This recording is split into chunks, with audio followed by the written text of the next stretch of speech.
Hello दोस्तों, कैसे हैं दोस्तों। बहुत पुरानी बात है। एक किसान अपनी पत्नी के साथ एक गांव में रह रहा था। वो बहुत खुश रहता था, लेकिन कुछ समय बाद वो परेशान होने लगा क्योंकि उसके कोई औलाद नहीं हुई। वो सोचता है क्यों ना मैं दूसरी शादी कर लूं और तब मुझे संतान प्राप्त हो जाएगी। वो एक गंगा नाम की लड़की से शादी कर लेता है और उसको अपने घर ले आता है। उसके कुछ समय बाद एक कन्या पैदा होती है। उसको पा करके वो दोनों के दोनों बहुत खुश थे। किसान उसके साथ हर टाइम खेला करता, उसको प्यार करता, तो उससे बड़ी रानी जो है बहुत परेशान होती और उसको बहुत जलन होती, और इसलिए उसने अपने दिल में एक निश्चय किया। अब वो लड़की जो होती है थोड़ा बड़ी हो जाती है, थोड़ा चलने लग जाती है, तो वो सोचती है क्यों ना मैं इस लड़की को रास्ते से हटा दूं, जिसकी वजह से मैं ये राजा इस रानी को बहुत प्यार करता है, बच्ची को प्यार करता है। वो बच्ची को रास्ते से हटाने की कोशिश करती है। एक दिन वो किसान जो होता है खेत में गया होता है और गंगा जो होती है कहीं काम से बाहर गई होती है। वो मौका पा करके बच्ची को उठाती है और जंगल में चली जाती है।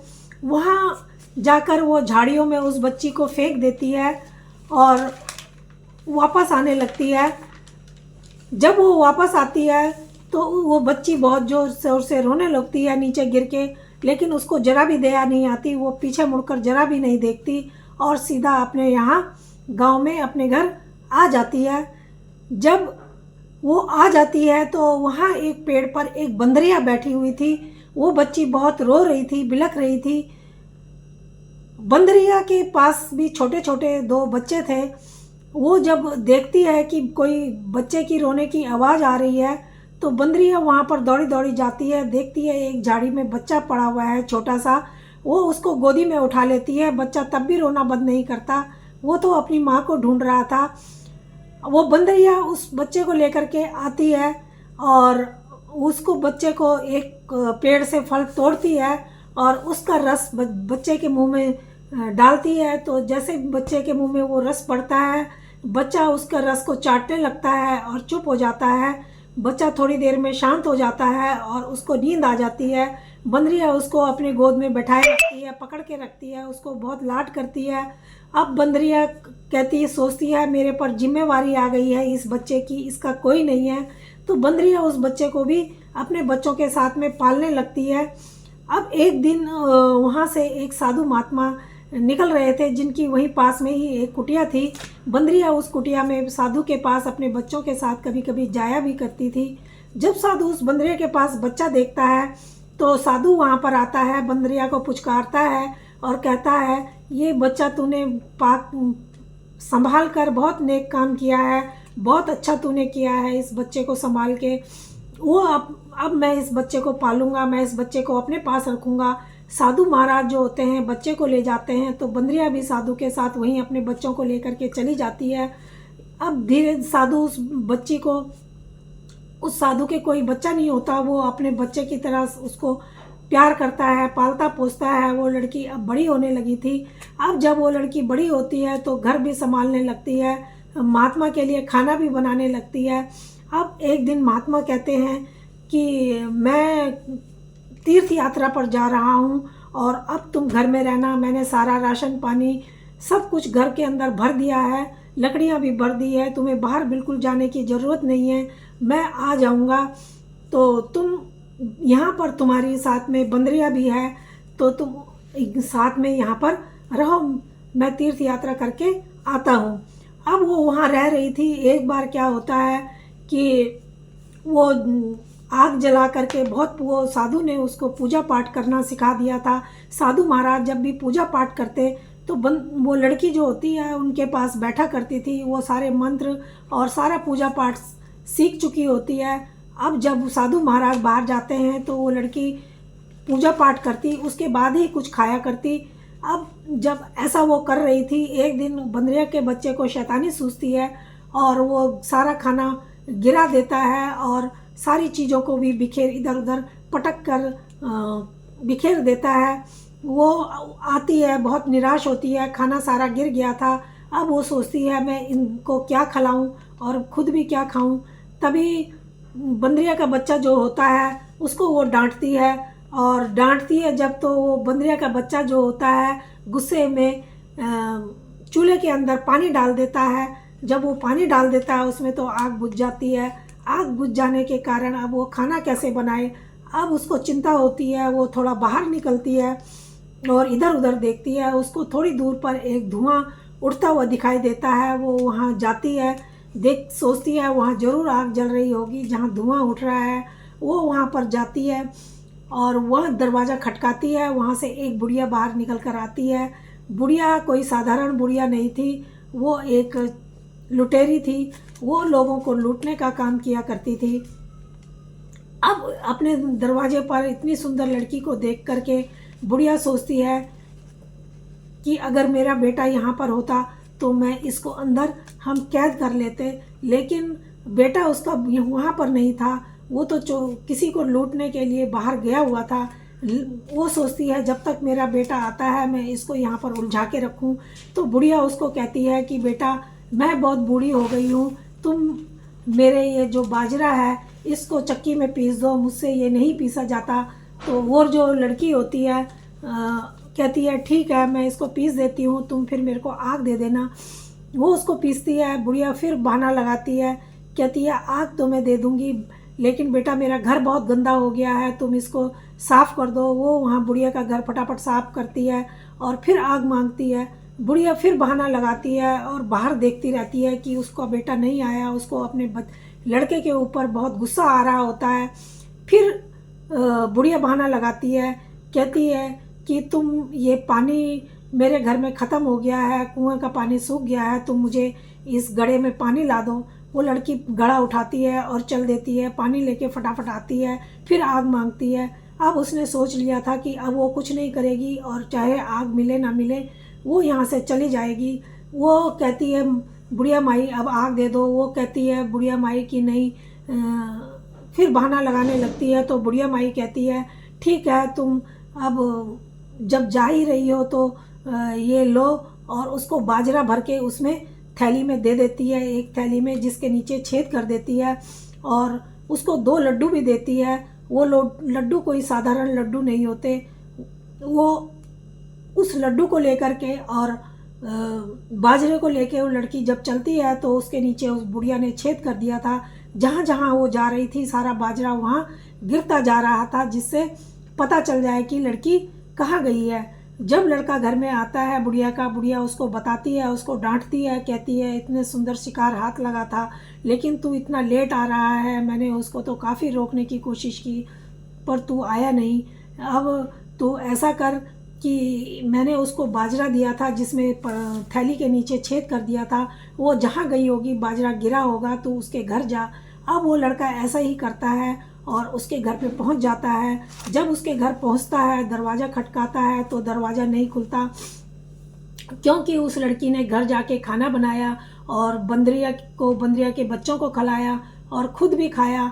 और खाना खाने के बाद उस लड़की ने वो जो 2 लड्डू थे वो भी खा लिए। उसमें बेहोशी की दवाई मिली हुई थी जिसको खाने से लड़की बेहोश हो गई थी और वहाँ पर पड़ी हुई थी। अब बंदरिया बहुत परेशान थी उसे देख करके और उसको उठाने की कोशिश कर रही थी पर वो लड़की नहीं उठ रही थी। इतने में वो जब दरवाज़ा खटकाता है तो जो बंदरिया और उसके बच्चे होते हैं वो खतरा भांप लेते हैं और निकल के पीछे से निकल के और उस पर टूट पड़ते हैं और उसको वहाँ से भगा देते हैं। वो वहाँ से चला जाता है। थोड़ी देर में एक राजा वहाँ से निकल रहा था। राजा सोचता है कि यहाँ पर एक झोपड़ी है, यहाँ पर कौन हो सकता है। वो अपने मंत्री को वहाँ पर भेजता है। मंत्री को बोलता है कि जाओ देखो उस झोपड़ी में कौन रहता है। वो वहाँ पर जाता है तो देखता है वहाँ पर बंदरिया और 2 बच्चे थे और एक लड़की वहाँ पर लेटी हुई थी और बंदरिया रो रही थी। जाकर राजा को बताता है और राजा कहता है ऐसा कैसे हो सकता है, ऐसा क्यों हुआ, क्या है। राजा वहाँ जाता है और देखता है तो बंदरिया वहाँ पर लड़की के पास बैठी हुई लड़की को उठाने की कोशिश कर रही थी और रोए जा रही थी। राजा वहाँ जाता है और बंदरिया को पुचकारता है, कहता है कि मैं देखता हूँ। और राजा उसके मुंह पर पानी की छींटे मारता है, वो उठ जाती है और फिर सारी बात राजा को बताती है। राजा कहता है तुम यहाँ अकेली मत रहो, यहाँ पर तुम्हारे लिए खतरा है, जब तुम्हारे बाबा आ जाएंगे तो तुम फिर आ जाना, चलो मेरे साथ। राजा उसको लेकर के अपने महल चला जाता है, बंदरिया और उसके बच्चे भी उसके साथ चले जाते हैं। जब वो घर पहुंचता है राजा उसको लेके, तो राजा की माँ पूछती है कि तुम इस लड़की को लेकर के आए हो, किस रिश्ते से लेकर के आए हो, क्यों लाए हो, और लोग इस तरह तरह की बातें बनाएंगे तुम्हारे बारे में, क्यों ना तुम इससे शादी कर लो। तो राजा को भी वो पसंद होती है क्योंकि वो बहुत सुंदर थी। राजा तो पहले ही उस पर मोहित हो चुका था। वो राजा उससे शादी कर लेते हैं। राजा की पहले भी एक पत्नी होती है जो उससे बहुत जलने लगी। जब वो उससे जल रही थी तो वो एक अपने दिल में कुछ तरकीब सोचती है कि इसको मैं रास्ते से कैसे हटाऊं, राजा मेरी तरफ दोबारा कैसे आए। तो वो उसको कहती है, बहुत प्यार से उससे बातें करती है। और जो राजा होता है उसको जब शादी करता है तो उसके लिए एक दासी रखता है जो बहुत बूढ़ी होती है। बुढ़िया जो दासी होती है वो इसको समझाती है, कहती है लड़की को कि बेटा तुम समझती नहीं हो, तुमसे ये जो बड़ी रानी है ये बहुत चिढ़ती है और तुम्हें ये मारने का प्लान भी बना रही है। तो वो कहती है नहीं, ऐसा कैसे हो सकता है, वो तो मेरी बड़ी बहन जैसी हैं, ऐसा नहीं हो सकता। वो नहीं मानती। और फिर एक दिन रानी उसको कहती है कि चलो बहन घूम करके आते हैं और नदी के किनारे चलते हैं।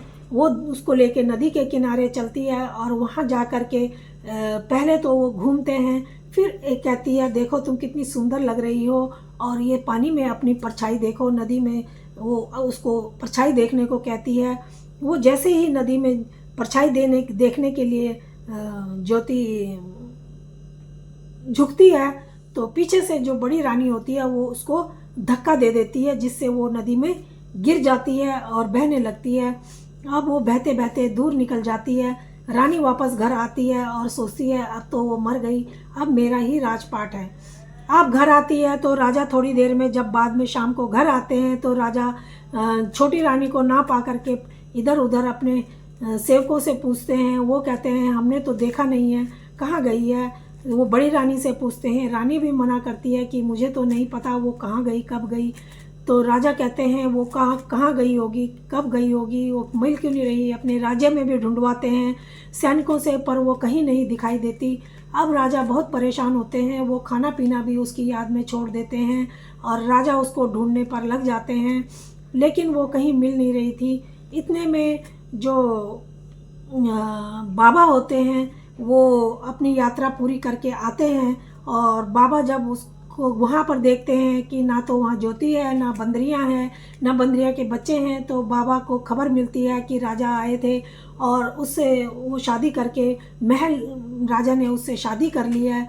तो बाबा वहाँ जाते हैं। बाबा राजा से पूछते हैं कि मेरी बेटी कहाँ है, मेरी ज्योति कहाँ है। तो वो कहते हैं कि मैंने शादी ज़रूर की थी मैं उसके साथ में, लेकिन अब वो मुझे मिल नहीं रही है, पता नहीं वो कहाँ चली गई, क्या हो गया, मैंने सारे में ढूंढवाया है। तो महात्मा कहते हैं उसको सारे मंत्र श्लोक याद हैं, वो बहुत पूजा पाठ वाली है, वो ऐसे मर नहीं सकती, वो ज़रूर इस दुनिया में होगी, चलो उसको मिल कर के ढूंढते हैं। राजा और बाबा दोनों जागते हैं और उसको ढूंढते हैं। तो बंदरिया जो होती है वो उनको पकड़ के नदी के पास ले जाती है खींचते हुए, और बंदरिया नदी की तरफ इशारा करती है। बाबा समझ जाते हैं, राजा को कहते हैं कि मेरी बेटी इस नदी में गिरी है लेकिन वो मरी नहीं होगी, मुझे पक्का विश्वास है वो कहीं बह के निकल गई होगी और ज़िंदा होगी। वो नदी के किनारे किनारे जितने भी गांव होते हैं वहाँ ढूंढते रहते हैं, ढूंढते हुए आगे बढ़ते हैं। एक जगह पर राजा की नज़र एक लड़की पर पड़ती है जो पानी भर के एक घड़े में लेके जा रही थी।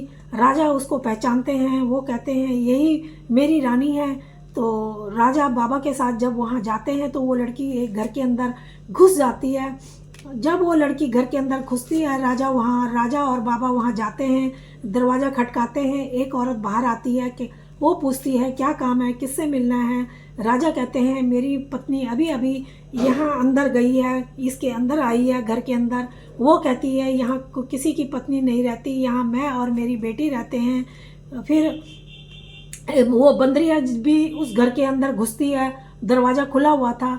वहाँ पर ज्योति उस जब बंदरिया को देखती है, माँ माँ करती हुई बंदरिया से चिपट जाती है, क्योंकि ज्योति बंदरिया को अपनी माँ समझ मानती थी। और माँ माँ कहते हुए बंदरिया से चिपट जाती है और रोने लगती है। तभी वहाँ पर बाबा और राजा भी पहुँचते हैं और राजा और बाबा को देख करके रानी रोने लगती है। कहती है, राजा कहता है तुम यहाँ कैसे आई। वो चलो मेरे साथ। वो कहती है मैं वहाँ बिल्कुल नहीं जाऊँगी, जिस जगह पर मेरी कोई कदर नहीं, जिस जगह पर लोग इतने गंदे हैं कि दूसरे की जान लेने पर भी उतारू हो जाते हैं, तो मैं वहाँ पर बिल्कुल भी नहीं जाऊँगी। राजा कहते हैं तुम मेरे साथ चलो।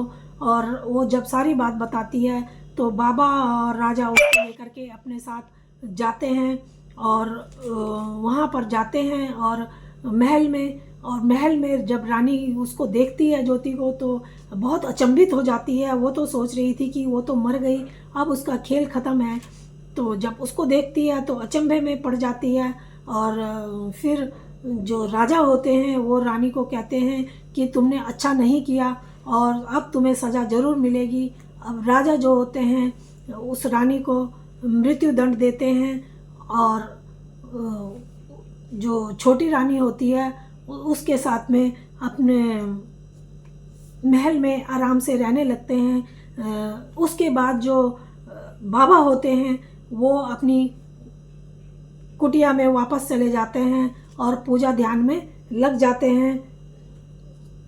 तो दोस्तों ये कहानी कैसी लगी? अगर अच्छी लगी हो तो प्लीज़ लाइक और सब्सक्राइब ज़रूर करना। धन्यवाद।